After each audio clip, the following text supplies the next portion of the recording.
Amarísio Freitas. Amarísio, afinal de contas, 223 milhões não é um dinheiro que possa se desprezar. Quando nós entendemos que é um dinheiro muito miúdo, em comparação com a dívida que o Estado do Acre tem com a União, como é que você rebate esse raciocínio? Tem lógica? Olha, o Estado do Acre está com esse chororô aí de que vai até dezembro perder 223 milhões, mas o que o Estado do Acre deve para a União é muito mais. Então, portanto, fique com esse menos 223 milhões, não diga nada para ninguém. E aí? 223 milhões é quase uma folha inteira do Estado mensal, né? Então, se hoje nós estamos aí quase 350 mil, né? Então, pega assim, não paga uma folha, mas ajuda a pagar. E a dívida é grande, mas ela não é esse encontro de contas direto, onde eu pego e desconto 223 da dívida. Aquele cálculo que eu falei inicialmente.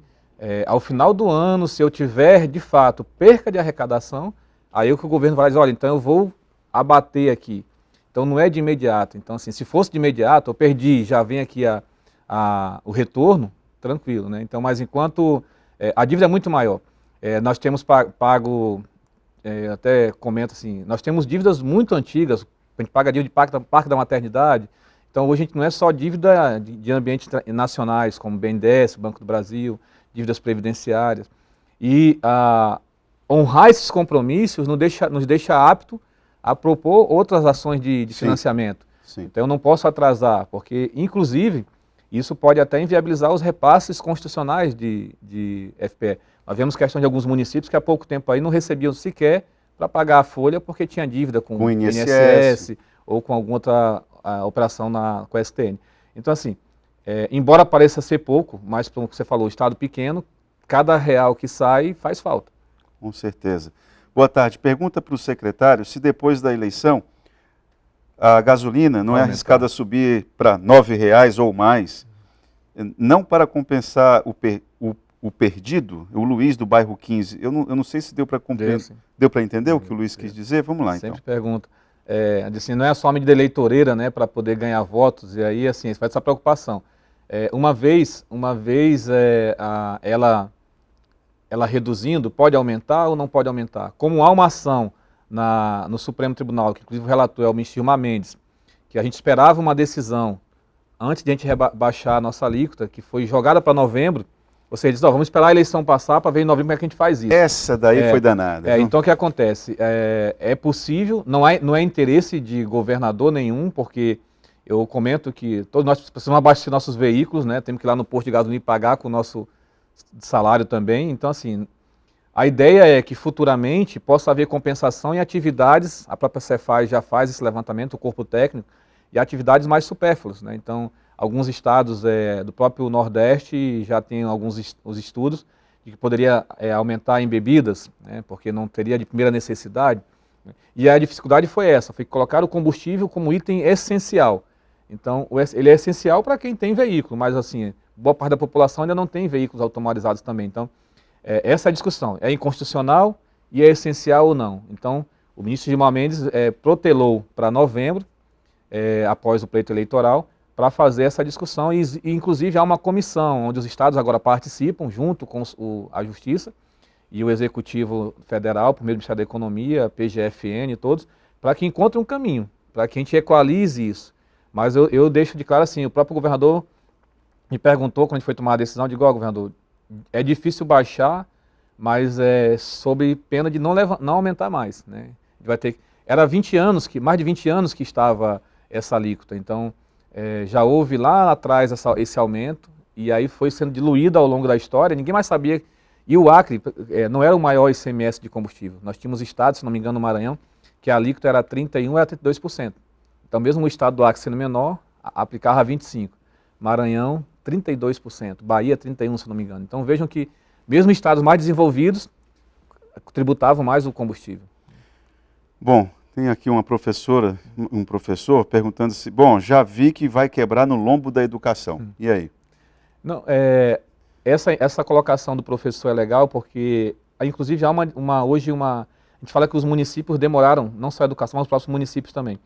Parte da arrecadação do ICMS, ela ela forma o Fundeb.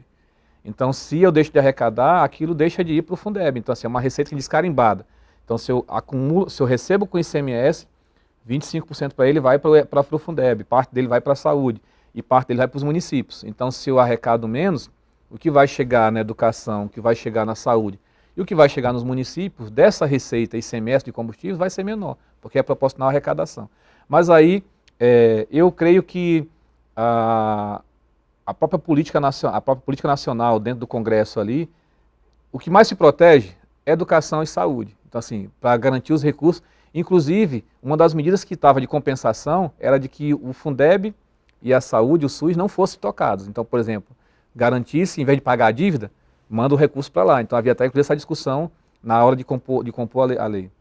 A impressão que dá é que nesse cabo de guerra que o presidente Bolsonaro decidiu construir com os governadores, pelo que você está falando, essa conversa para mim tem sido esclarecedora, porque demonstra uma perspectiva perigosa para os cofres públicos dos estados. Então, e os estados menores os que vão, para variar, os que vão se lascar mais, porque a máquina pública tem um custo fixo e manter essa máquina pública com menos dinheiro, como é que faz mágica? A gente até fala assim que ela tem um crescimento vegetativo, né? E aí até, aproveitando a oportunidade, lá em março, quando a gente foi dar reajuste, é o exemplo da nuvem que eu sempre falo. Nós trabalhávamos com reajuste, a equipe econômica, com CEPLAG, em determinado cenário, né? Era de 10% a 12% de reajuste lá em novembro. A gente participou de várias reuniões, inclusive com sindicatos. O que a gente poderia dar? Qual é o governador que não quer dar aumento e dá um aumento bom? Só que a gente chega em novembro, tudo caminhando para chegar aquilo ali. Quando chega em dezembro, desonera o IPI da linha branca, diminui, aí menos recursos para os estados. É sempre apertando a receita. Isso, aprova o piso da educação com mais 30%. Então, assim, são cenários, por que é a nuvem? Tem um vento aqui, a nuvem mudou, então eu tenho que voltar e fazer os cálculos. Então, quando a gente falou em 5,42, muitos disseram, não é muito pouco, é vergonhoso, mas é melhor a gente fazer aquilo que a gente pode fazer e vai honrar, do que a gente dar algo mirabolante e não conseguir executar e deixar todo mundo aí. Eu tenho um salário e não recebe. Até às vezes eu falava com alguns deputados nas negociações, eu dizia, é melhor ter e não levar, ou levar aquilo que a gente pode ter, né? Tem um trocadilho, mas assim, a gente precisa ter consciência de que quando eu dou o reajuste, por exemplo, nós fizemos reajustes, fizemos promoções, pagamos retroativos, pagamos prêmios, convocamos cadastro de reserva e a máquina vai crescendo. Né? Então, assim, isso tem um custo. A gente não pode dizer assim, ó, chegar no empresário e falar, não é questão de fiscalização. A fiscalização continua mesmo. Se você perguntar hoje as classes empresariais, federações, associações de classes empresariais, não tem nenhuma. Ontem mesmo, na entrevista na Expo Acre, o da Fé Comércio, o Leandro, dizia assim: a gente aqui no Acre não tem ação da área comercial contra o Estado, que nos outros estados é uma briga ferrenha, né, de derrubar a legislação, de entrar com mandado de segurança, de alguma coisa. Aqui não, aqui é construído junto. Então, a gente tem essa relação boa também com a classe empresarial, porque a gente sabe que o nosso maior fornecedor são eles. Então, assim, se fecha um negócio aí, é mais gente desempregada, é mais gente no programa social do governo federal ou do governo do estado e vai sair de alguma fonte. Eu tenho que descobrir aqui e cobrir em outro canto. Olá, Itaam, boa tarde. Pergunta ao secretário o porquê da rescisão dos funcionários provisórios do DEPAS, agora a Saneacre, não foi paga ainda. Foi promulgada pelo governador dia 6 de julho e até agora o Saneacre não se manifestou. Você tem como responder? Eu sempre falo que a conta sempre chega para mim, né? Sempre. Eu recebo tanta cobrança na Cefaz, eu digo assim, pessoal, se chegar na Cefaz, graças a Deus e graças ao trabalho dos servidores e ao próprio contribuinte que está pagando seus impostos em dias, a gente tem pago. O Saneacre, antigo DEPASA, ele passou por uma mudança agora, essa questão de passar algumas situações para o SAERB, é dívida nossa. Eles têm arrecadação própria, que é da arrecadação da própria taxa de consumo, que é bem deficiente. Nós temos que entrar com recurso para poder, senão não pagava nem a conta de energia dos geradores de captação de água. Deve estar em processo administrativo, se ele falou 6 de julho, então é um prazo razoável, mas eu posso verificar e até depois procurar a própria Secretaria da Fazenda. Mas é interesse do governador, assim como nós fizemos. Eu sempre falo, nós somos, quem trabalha para o Estado, quer seja comissionado, quer seja terceirizado, ele prestou um serviço e tem um direito a receber. Não me importa se ele é do lado A, B ou C, ele sem dúvida. prestou o serviço, então assim, tem que receber. Então assim, até posso verificar com o Ítalo, que é o atual presidente do Saneacre, e pode até me procurar na Cefaz, ele mesmo que lá no meu gabinete eu vou dar essa informação para ele. Mas é um prazo ainda bem razoável, porque 6 de julho, nós estamos hoje dia 2 de agosto, deve estar no trâmite administrativo, de cálculos, verificar se realmente o que tem direito, mas vamos pagar, com certeza. Por que o diesel não baixa? Tirar da educação e da saúde para favorecer a classe média, já que o pobre é afetado diretamente pelo preço do diesel e não pela gasolina. Por que o diesel não baixa? Embora o Estado tenha o poder de intervir na legislação e depois, quando muda a legislação, fiscalizar. O PROCON tem sido um parceiro junto com a Cefaz, porque assim, essa questão da precificação, a questão da bomba se está adulterada ou não, o próprio PROCON, Ministério Público, junto com os auditores da Cefaz, tem feito uma chamada quase blitz em alguns postos, quando a gente identifica esse valor abusivo, né, mas também a gente não pode, a livre iniciativa, eu não posso dizer que o seu lucro vai ser 10% ou 30%.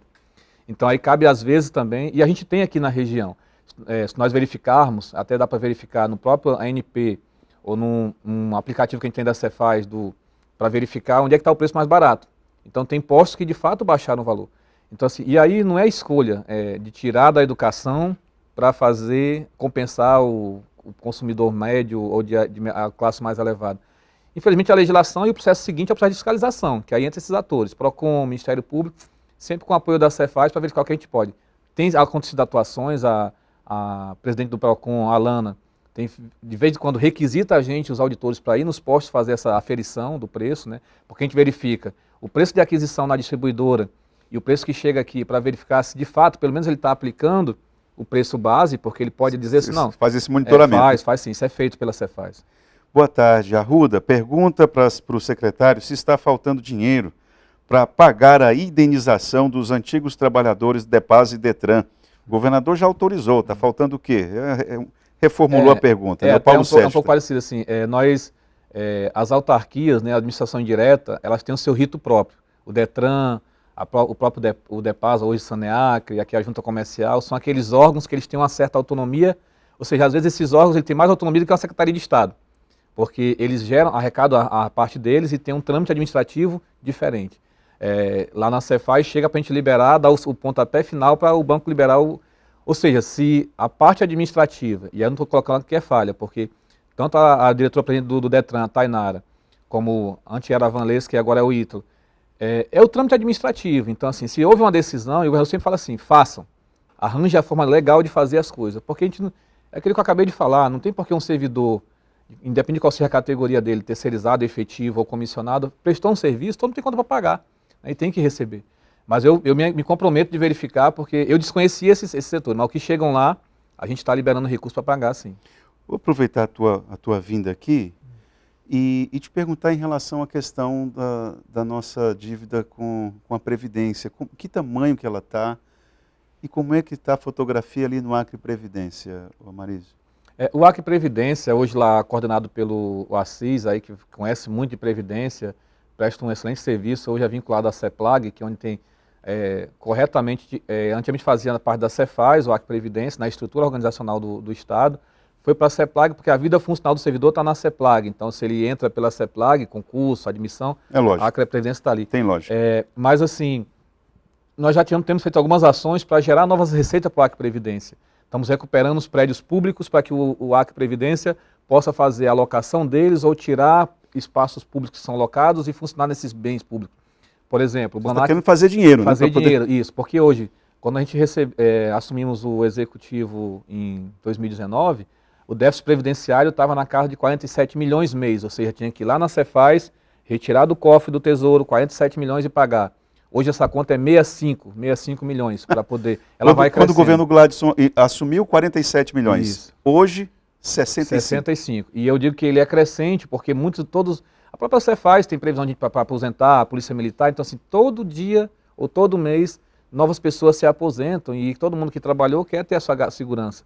Então, agora também foi aprovado na Assembleia, a gente já está em fase de conclusão, a Previdência Complementar, então os novos servidores que entrarão contribuirão também a Previdência Complementar, para não ficar só o Executivo bancando, né? O antigo ele vai poder optar se quer fazer ou não, para dar mais segurança para ele quando ele se aposentar. Então, assim, hoje tem esse déficit, a gente tem honrado também, a prova é tanto, o próprio governador, que eles chamam de meus velhinhos, né? Ele diz assim, minhas autoridades são meus velhinhos e as minhas crianças. Ele fala assim, não deixem atrasar, e até a gente, para dar esse tratamento diferenciado, a gente paga 2 dias antes para que ele não tenha que enfrentar uma fila geral com todos os servidores. Então, assim, é grande, mas também a gente tem monitorado para ver e fazendo planos alternativos, com a própria questão de gerar receitas novas. Isso é uma bomba relógio, para finalizar nossa conversa. Em quanto tempo o Acre Previdência fecha a porta? Se continuar nesse ritmo? Não, a ideia é não fechar, porque assim, a gente tem esse estudo que a gente chama de plano atuarial, né? O próprio Tribunal de Contas, que é a minha casa lá de origem, o Tribunal de Contas do Estado, sempre cobra o Acre Previdência para estar atualizando esse plano. O ruim é que nós pegamos já, quando virou estadual, o Acre Previdência, a gente faz no INSS e pega parte dos recursos que estão lá, para cá, para poder fazer o nosso... Dá uma batida isso, ali. mas só que, como eu falei assim, hoje os que contribuem não é na mesma proporção dos que estão aposentados, Exatamente. Então é menor. Então, mas o Estado tem feito, até só para um dado legal, nós temos visto outra fonte, a própria Cefaz, que a gente acha que a Cefaz é só tributar o bem de consumo geral. Nós temos aí alguns investimentos e estudos já avançados no crédito de carbono, por meio da CDSA. Opa, é dinheiro novo. Há propostas de compra, e a gente está fazendo a parte da regulamentação disso. Nós trouxemos isso para dentro da Cefaz, para dar mais segurança para os investidores, que é onde a gente pega o crédito de carbono. Hoje, assim, nós temos 104 milhões de toneladas de crédito de carbono inventariados. Tá, então, mas traduzindo em reais. Se você pega hoje no mercado privado, vende-se um crédito de carbono a $32.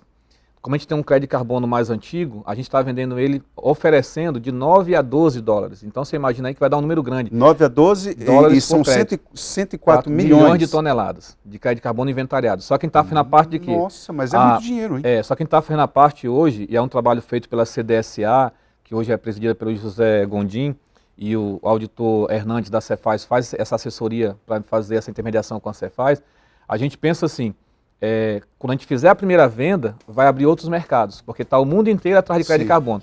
O nosso tem todo um arcabouço ambiental criado de legislação que fortalece. O primeiro, inclusive, isso é o primeiro que tem isso. O primeiro que tem. Então, assim, agora a gente vai para o ponto concreto. É fazer a primeira venda para que a gente se capitalize e outros venham atrás de fazer isso. Ah, mas isso é uma boa nova que precisa... Está vendo como a gente não está tão pessimista? A gente está trabalhando para poder arrecadar. Muito boa, muito bom, viu? Muito obrigado pela tua vinda aqui, o nosso tempo acabou, quero agradecer, espero que você venha aqui mais vezes. À disposição, quero agradecer a todos os telespectadores, a Cefaz está de portas abertas, estamos na Expo Acre também com um ponto de atendimento lá, produtor rural, nota fiscal eletrônica, é a primeira vez que a Cefaz está dentro da Expo Acre, porque a gente sabe que às vezes não consegue ir a uma agência, e também a questão do interior, a gente aumentou nossas agências para estar mais perto do contribuinte.